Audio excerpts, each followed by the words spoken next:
Let me show y'all how dangerous these people can be, bro. They got on this IUIC shirt. They from a camp, IUIC. Watch this. So you'd rather obey God or men? Obey God, of course. So what if God said we supposed to worship him on Saturdays? What would you say? God didn't say that. No, that's not in the Bible. Okay. Thank you, sister. Oh, look at knowing scripture.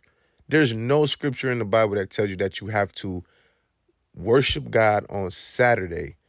You worship God every day, number one, but the Sabbath day is not on Saturday. They gonna go into it. Show me in the Bible. Exodus chapter 20 and verse 8. They about to read a verse that does not say to worship God, that the Sabbath is on Sunday. I mean on Saturday. It's not gonna say that. But watch this. Remember the Sabbath day to keep it holy. Holy. 6 days shall thou labor and do all thy work. You do no labor on Sunday. That's how I was raised in the Baptist church. Watch this. Genesis chapter 2 and verse 2. And on the seventh day, God ended his work which he had made. And he rested on the seventh day from all his work which he had made. So what to say? Exactly. So what this says, and they went to two different verses. They went to Exodus, I believe it was 20, and they also went to Genesis chapter 2. Both of those places indicates that the Sabbath day is after 6 days. I mean, it's the seventh day after 6 days of work. So after you work 6 days, the Sabbath is on your seventh day of that you're supposed to be working is going to be the seventh day. So it's telling you, do not work 7 days straight is what this is telling you. It says keep the Sabbath holy, meaning that if you work 6 days straight, you have to make sure you keep the seventh day holy because that's the Sabbath day. If you do not work 6 days, you don't even have a Sabbath because the Sabbath is the seventh day after 6 days of work, which means if you only work 5 days, you cannot say that that the Sabbath is on a specific day because it's not. You didn't work 6 days in order to have a Sabbath. That's what keeping the Sabbath holy means and remembering it. It means that whenever you work 6 days straight, and you on the seventh day, you go ahead and celebrate and keep the Sabbath holy. If it rains 6 days, guess what? The seventh day, you didn't work, which means if it's not raining on the seventh day, you can go out and work because you haven't worked the whole week.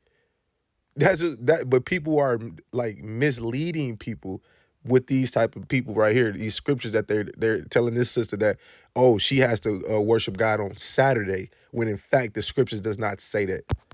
7th day of the week, man. I don't know. What's the seventh day? Look at the calendar. That's what we're going to do. Not now they're gonna pull out a man-made calendar. They're gonna pull out a man-made calendar that says that the seventh day of the week is on Saturday, when in fact this is a man-made calendar. God didn't even make our days into day 3. In the scriptures, day 3 is when God put the stars and sun and moon and everything in a specific spot to be used for days, seasons, and years for mankind. Meaning that our day 1 is separate from God's day 1. And so nobody knows exactly when day 1 is and what the seventh day is because it's not understood. We don't know. We can't say when the exact first day was or the exact first day of God's day. We don't know. So for a person giving you a specific day, that's the seventh day, they're a liar. Look what they're doing. 6 and the 7th day is Saturday. So what is God holy day? And You see how you switching up? God's holy day is the seventh day after working 6 days. That's when it is. And now they trying to make this sister feel like she's stupid or something. On us. Oh, come on now, dog. So you'd rather obey men? well, if that's how you classify. There you go, sister. If that's how you classify, talking about you rather obey man, you're obeying man because you're letting man tell you that the seventh day is on Saturday, when in fact the seventh day is the seventh day. 7 days, every 7 days is another 7 days. The Sabbath day is the seventh day after working 6 days consecutively. That's what the scriptures tell you. And it tells you that God rested on the Sabbath because of the work he did, meaning that if he didn't do the work, God wouldn't have rested on the seventh day. He had put the work in first and then he rested. So stop lying to people out here, man. Y'all got to do better, IUIC. My maid, bro.